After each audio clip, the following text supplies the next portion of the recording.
Hello दोस्तों, प्रतिमा GS academy पे आप सभी का स्वागत है। दोस्तों, करंट अफेयर शुरू करते हैं। साथियों, उसके पहले मैं आप लोगों से एक बात कहना चाहता हूं कि जो करंट अफेयर्स मैं क्लासेस देता हूं,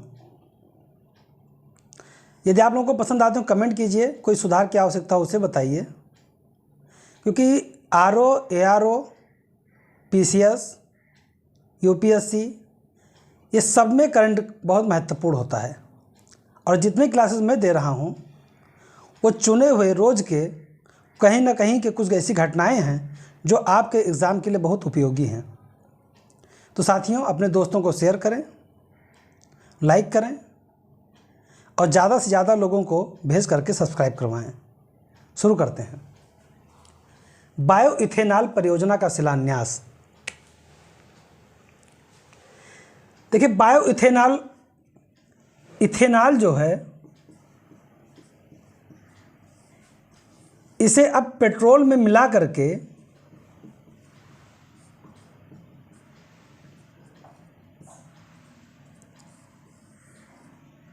ईंधन की आवश्यकता की पूर्ति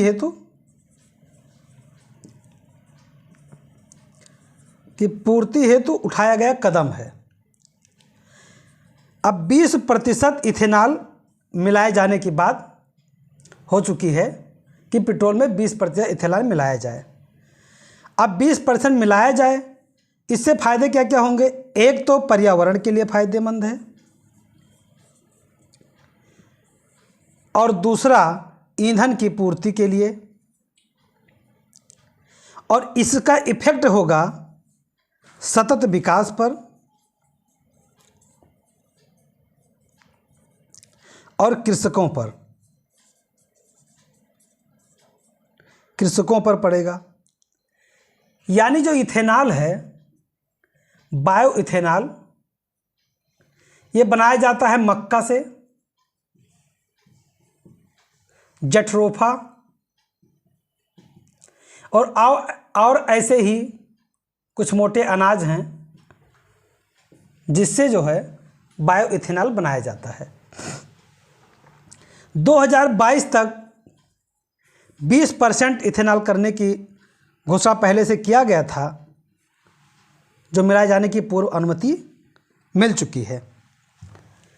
तो साथियों, इसी पे हम आज चर्चा करेंगे कि एक बायो इथेनॉल परियोजना का शिलान्यास किया गया है। हमारे गृह मंत्री अमित शाह जी के द्वारा किया गया है।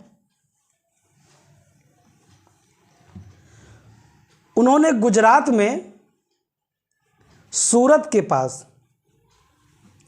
मतलब गुजरात में सूरत में कृषक भारती कोऑपरेटिव लिमिटेड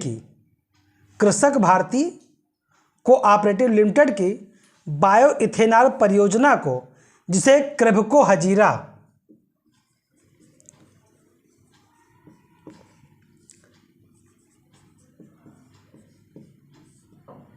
कहा गया है, का शिलान्यास किया गया। यानी क्रेभको हजीरा का शिलान्यास किया गया है कहाँ पे? गुजरात में सूरत में। इस परियोजना की जो दैनिक क्षमता बताई गई है 2,50,000 लीटर का उत्पादन होगा। 2,50,000 लीटर का उत्पादन होगा और इसमें कृषकों की आय में वृद्धि होना, साथ ही सतत विकास को बढ़ावा मिलने की पूरी संभावना है। देखिए, भारत सरकार के द्वारा कहा गया था कि 2022 तक कृषकों की आय दुगनी हो जाएगी।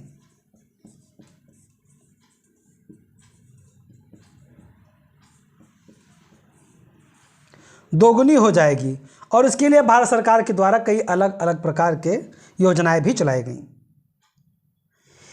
कृषकों की आय कैसे दोगुना होगी? मक्का की खेती को बढ़ावा मिलेगा, और जब मक्का की खेती को बढ़ावा मिलेगा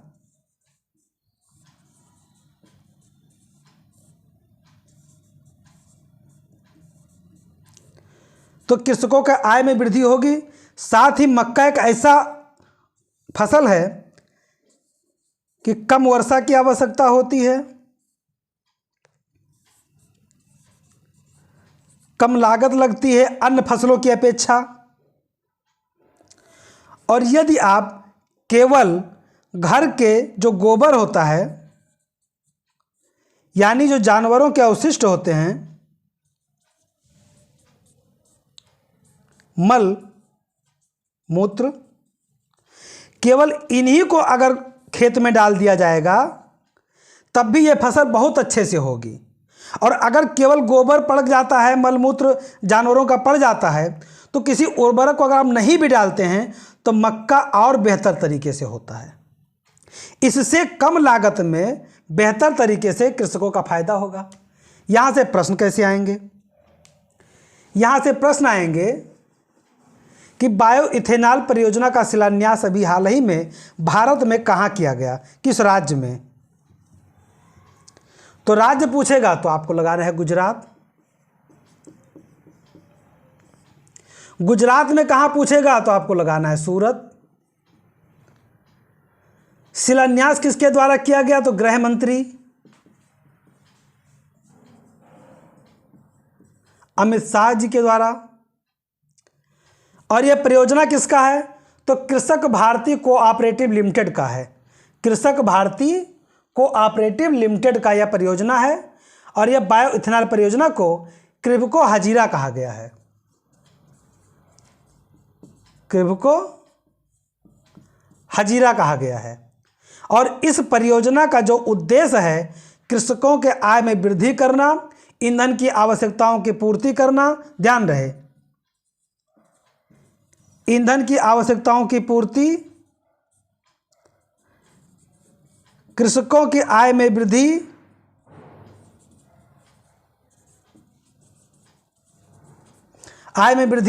और इसका जो उत्पादन क्षमता है 2,50,000 लीटर दैनिक क्षमता है।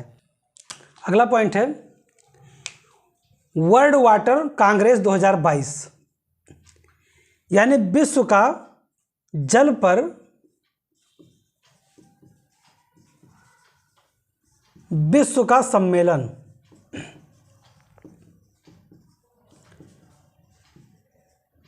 2022 का आयोजन किया गया। यानी पानी कहा जाता है कि भगवान न करे, लेकिन अगर तीसरा विश्व युद्ध होगा तो पानी के लिए होगा। पानी पानी पानी, किसी के आंखों में पानी तो किसी के घर में पानी, किसी का सूख गया है पानी, पानी पानी ही होगा। यानी 11 से 15 सितंबर 2022 तक डेनमार्क की एक राजधानी है कोपेनहेगन। डेनमार्क पता है आपको, यूरोप का देश है।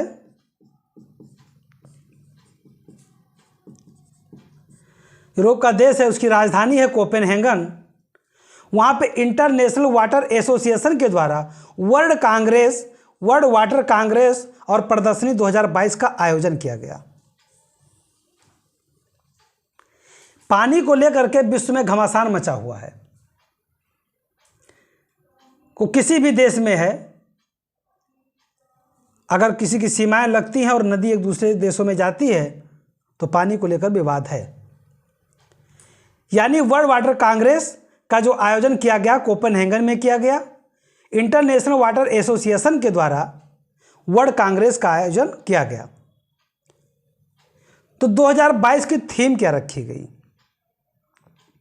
इसकी थीम है वाटर फॉर स्मार्ट लाइवेबल सिटीज, यानी कि ऐसा शहर जो स्मार्ट रूप में रहने का तरीका बताए।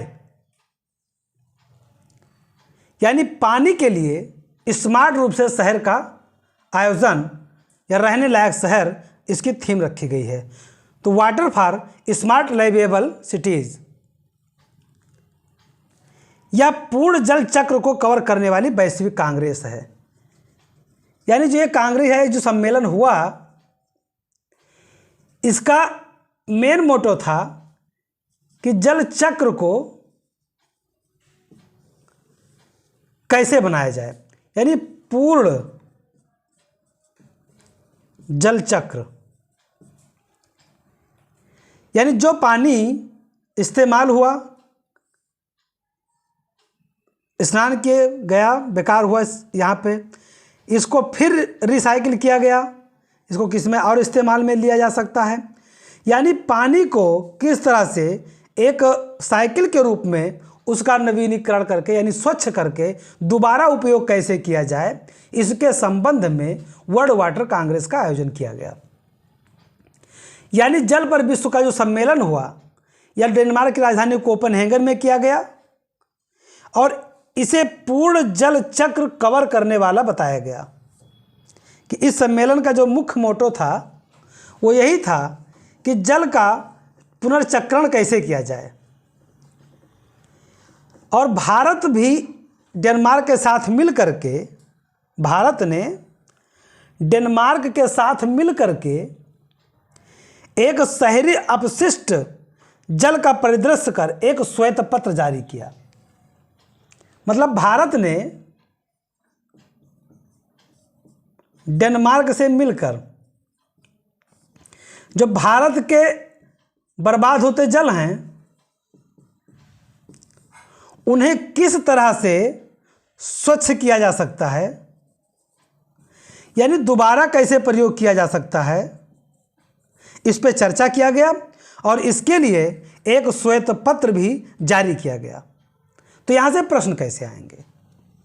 यहाँ से प्रश्न आएंगे कि विश्व पानी सम्मेलन या वर्ल्ड वाटर कांग्रेस 2022 का आयोजन कहाँ किया गया? कोपेनहेगन, या यह भी हो सकता है कि इसको ना पूछ करके राजधानी मिलाने को दे दे। पीसीएस लेवल तक के प्रश्न में तो यह संभव है, एक तरफ देश दे देगा और एक तरफ राजधानी दे देगा, अब आप उसको मिलाइए। तो कोपेनहेगन की राजधानी, किसकी राजधानी है? डेनमार्क की। वहीं पे आयोजन किया गया है कांग्रेस का। किसके द्वारा किया गया? तो इंटरनेशनल वाटर एसोसिएशन के द्वारा।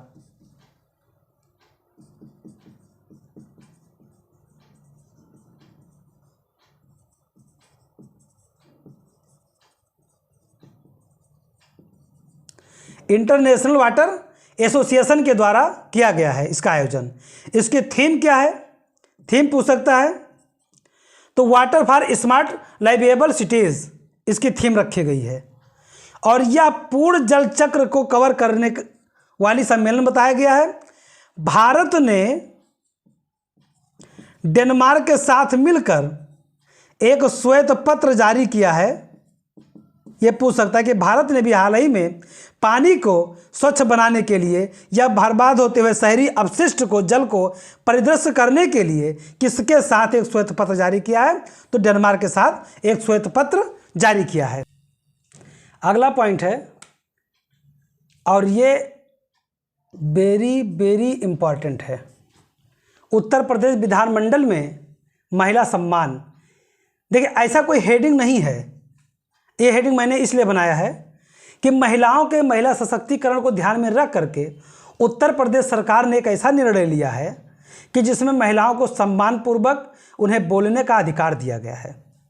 तो सम्मान के रूप में ऐसा मैंने हेडिंग डाल दिया है कि उत्तर प्रदेश विधानमंडल में महिला सम्मान दिया गया। ये सम्मान है क्या? ध्यान रहे कि महिलाओं के लिए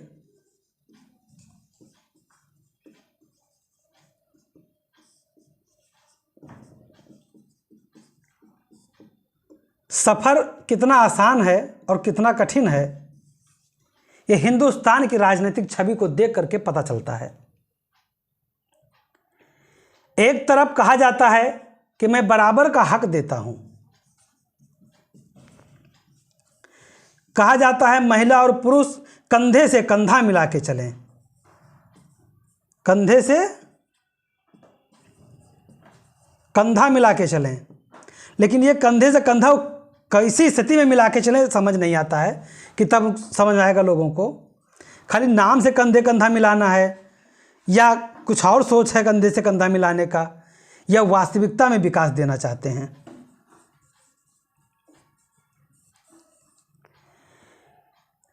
महिला सशक्तिकरण का जो कार्य उत्तर प्रदेश सरकार ने किया है, इन्हें बोलने का अधिकार दे दिया है। वैसे आप यहाँ पे ध्यान में न रखिए कि बोलने का अधिकार तो सर बहुत पहले से प्राप्त है। संसद में इनके विधानमंडल में इनके लिए एक दिन का सत्र के समय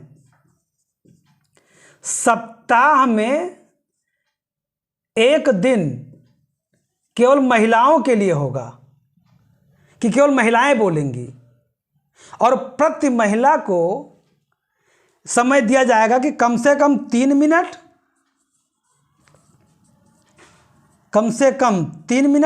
और अधिकतम 8 मिनट। ये बहुत होता है।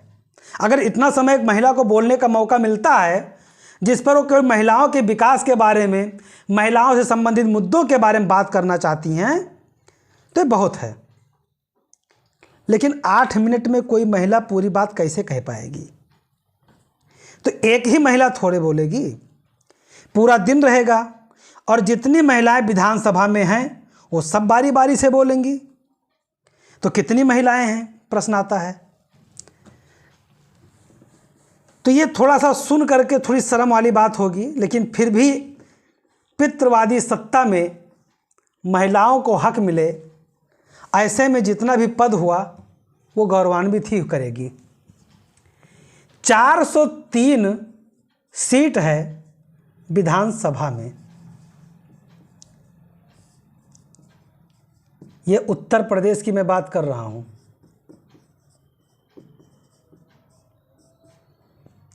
विधानसभा में कितना है? 403, और विधान परिषद में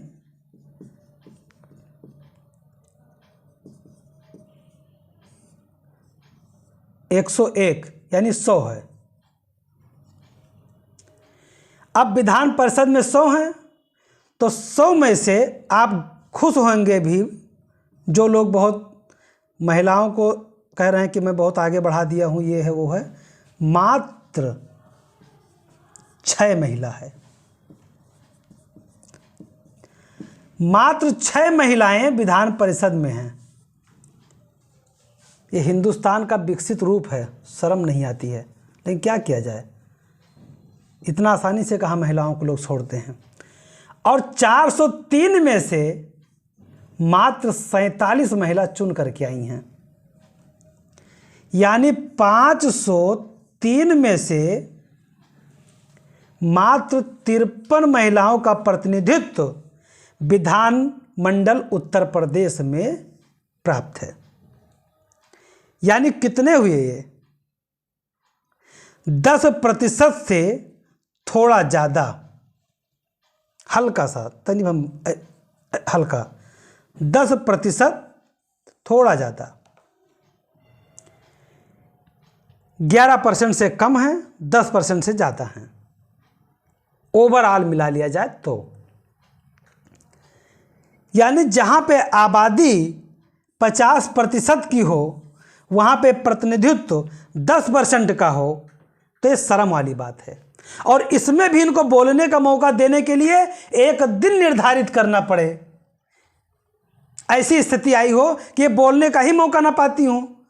भाई, अगर बोलने का मौका बराबर मिल रहा होता तो इनके लिए दिन का निर्धारण करने की आवश्यकता नहीं पड़ती। और यदि दिन की आवश्यकता पड़ी है निर्धारण करने की, तो कहीं ना कहीं इनको बोलने भी नहीं दिया जाता रहा होगा। तो उत्तर प्रदेश सरकार ने सत्र के दौरान एक दिन, सप्ताह में एक दिन का, ध्यान रहे, सप्ताह में एक दिन है, सप्ताह में एक दिन का केवल महिलाओं के लिए समर्पित होगा। और जो 47 महिलाएं विधानसभा में और 6 महिलाएं विधान परिषद में हैं, इन महिलाओं को बोलने का अधिकार होगा। अधिकार ही नहीं, पर्याप्त समय केवल इन्हीं उस दिन, जैसे कि 22 सितंबर निर्धारित किया गया पहला दिन होगा। ये ऐतिहासिक दिन बन गया समझ लो, क्योंकि यह देश में अपनी तरह का पहला प्रयास है। उत्तर प्रदेश सरकार ने दिया है भाई, जहाँ पे कुछ ना मिले वहाँ पे यही एक तारीफ की योग्य है। उत्तर प्रदेश सरकार के द्वारा दिया गया यह पहला प्रयास है, और इसकी जानकारी हमारे विधानसभा के वर्तमान अध्यक्ष सतीश महाना ने दिया। अब यहाँ पे एक प्रश्न ये है, वर्तमान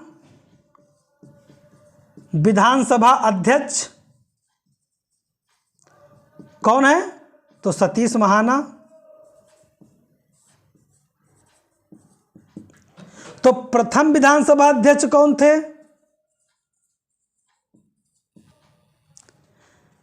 विधानसभा अध्यक्ष पुरुषोत्तम दास टंडन जी थे।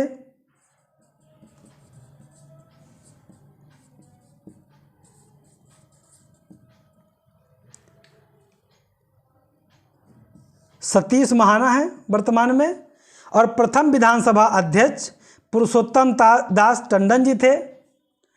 और वर्तमान में विधान परिषद के अध्यक्ष याद रहे, क्योंकि साथ ही साथ उत्तर प्रदेश से संबंधित बातें हैं, तो यहाँ पे हो सकता है कि ये ना पूछ करके उससे संबंधित बातें पूछ ले। विधानसभा में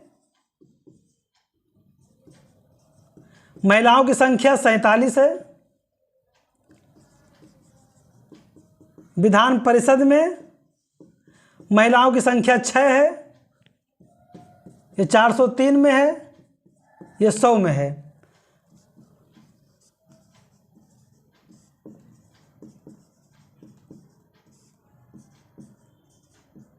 प्रथम विधानसभा अध्यक्ष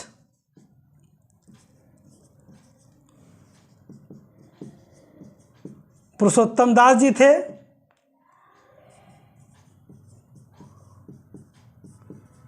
वर्तमान में विधानसभा अध्यक्ष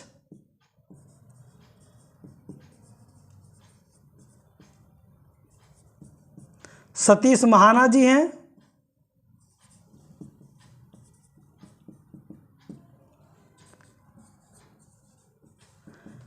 प्रथम विधान परिषद अध्यक्ष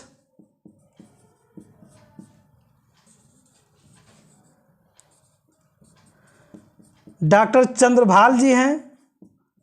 चंद्रभाल जी थे। और वर्तमान में विधान परिषद अध्यक्ष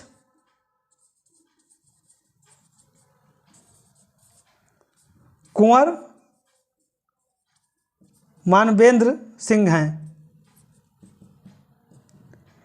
ये आपको इतने 1 2 3 4 5 6 ये 6 पॉइंट आपको विधानसभा उत्तर प्रदेश संबंधित बातें याद रखनी है। यानी कि इसकी जानकारी विधानसभा अध्यक्ष सतीश महाना ने दिया और इन्होंने बताया कि प्रश्नकाल के बाद महिला प्रतिनिधियों को महिलाओं से संबंधित मुद्दों पर चर्चा करने के लिए 1 दिन का समय निर्धारित किया गया सप्ताह में, वो भी सत्र के समय, और यह पहला दिन 22 सितंबर 2022 का होगा। अब यहाँ पर एक प्रश्न ये बनेगा कि हाल ही में देश का वह कौन सा राज्य है जिसने अपने विधानसभा में या विधानमंडल में महिलाओं को बोलने के लिए सत्र के दौरान सप्ताह में 1 दिन निर्धारित किया है? तो यह उत्तर प्रदेश हो जाएगा। और यह प्रश्न महत्वपूर्ण है और यह देश का पहला राज्य है। यह देश का पहला राज्य बन गया है, इसलिए दोनों प्रश्न आपको याद रखने हैं। साथ ही साथ जो ये मैंने बताया है कि कितनी महिलाएं हैं, कितना क्या है, ये सब आपको याद रखना है। अगला पॉइंट है कजाकिस्तान की राजधानी अस्ताना। तो अस्ताना तो राजधानी थी ही, फिर चर्चा में कैसे आया? 2019 में कजाकिस्तान की राजधानी नूर सुल्तान कर दिया गया था।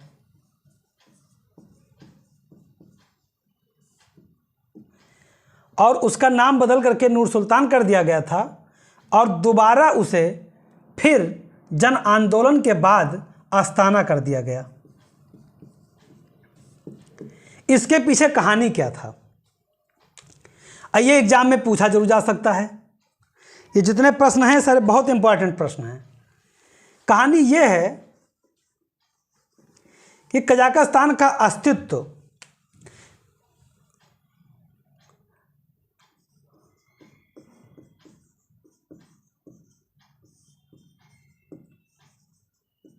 सोवियत संघ 1991 के पहले सोवियत संघ नाम से रसिया को जाना जाता था और उसमें रूस के साथ साथ जितने तान हैं अफगानिस्तान को छोड़ करके, Kazakhstan,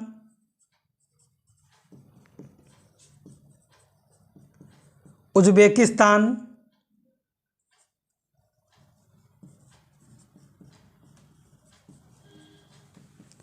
Tajikistan, Kyrgyzstan, Kazakhstan, Uzbekistan, Tajikistan, Kyrgyzstan,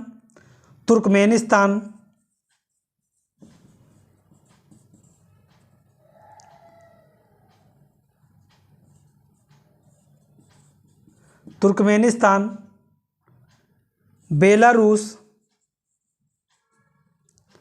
और ऐसे करके कई देश सोवियत संघ में शामिल थे। यानी उस समय का USSR एक रसिया के पूरे पार्ट के रूप में ये सब के सब एक देश में समाहित थे। लेकिन 1990 में गोर्बाचोव राष्ट्रपति बने और इनकी नीतियों में उदारता आई और इस उदारता का परिणाम यह हुआ कि सोवियत संघ टूट गया और सोवियत संघ कई देशों में विभाजित हो गया। अलग अलग देश Kazakhstan, Uzbekistan, Turkmenistan, Tajikistan, Kyrgyzstan और ऐसे तमाम देश बन करके छोटे छोटे राज्यों में विभाजित हो गए। अब सोवियत संघ टूटा तो बचा उसके पास केवल रूस। जो वर्तमान रूस है वो और बाकी उसके इर्द गिर्द जितने देश थे वो इसके पार्ट हुआ करते थे। उसमें से एक देश बना कजाकिस्तान। अब कजाकिस्तान को उठाइए और सबको हटाइए।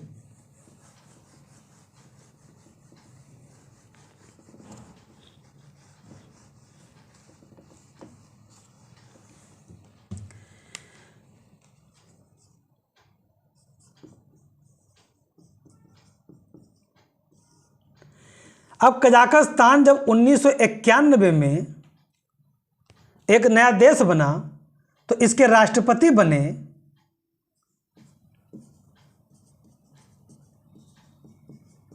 पहले राष्ट्रपति बने नूर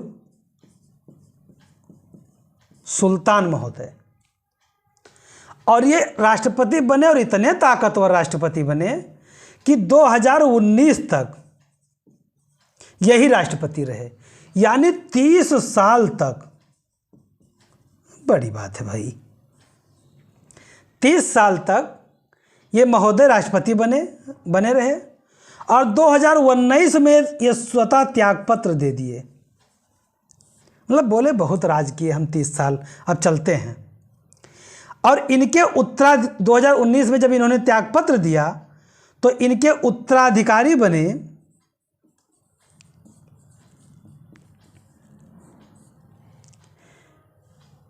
कासिम जोमार्ट तोकायो। कासिम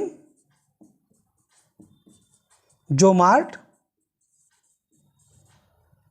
तोकायो यही वर्तमान में राष्ट्रपति हैं कजाकिस्तान के। अब ये इतना भावुक हो गए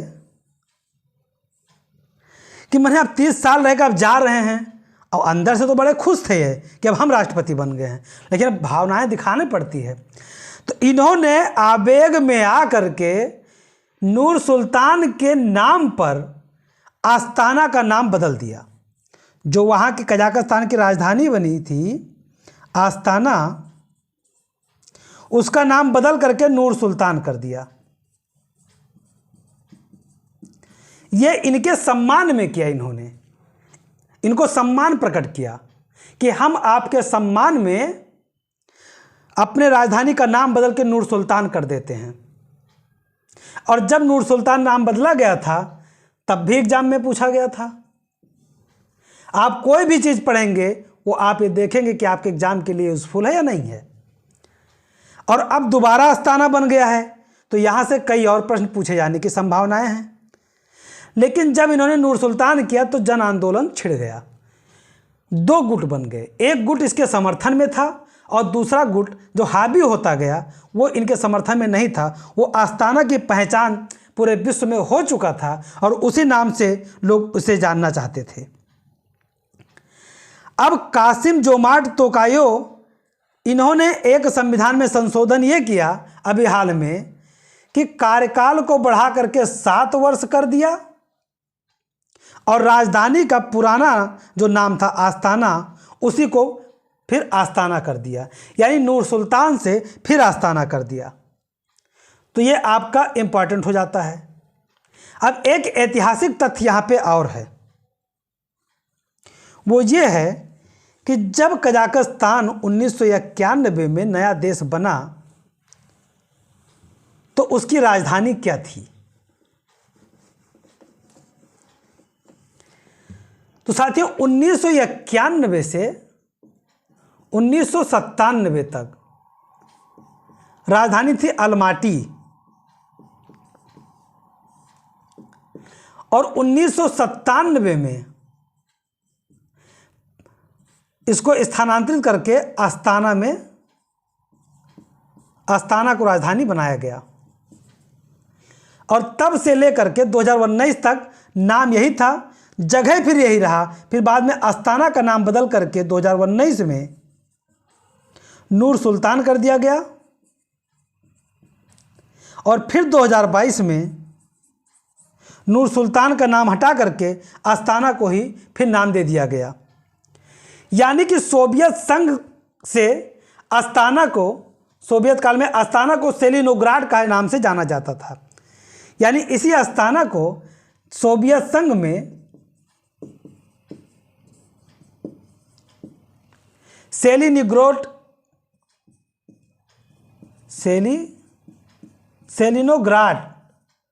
सेलिनोग्राड के नाम से आस्ताना को जाना जाता था और अब आस्ताना को आस्ताना जाना जाएगा।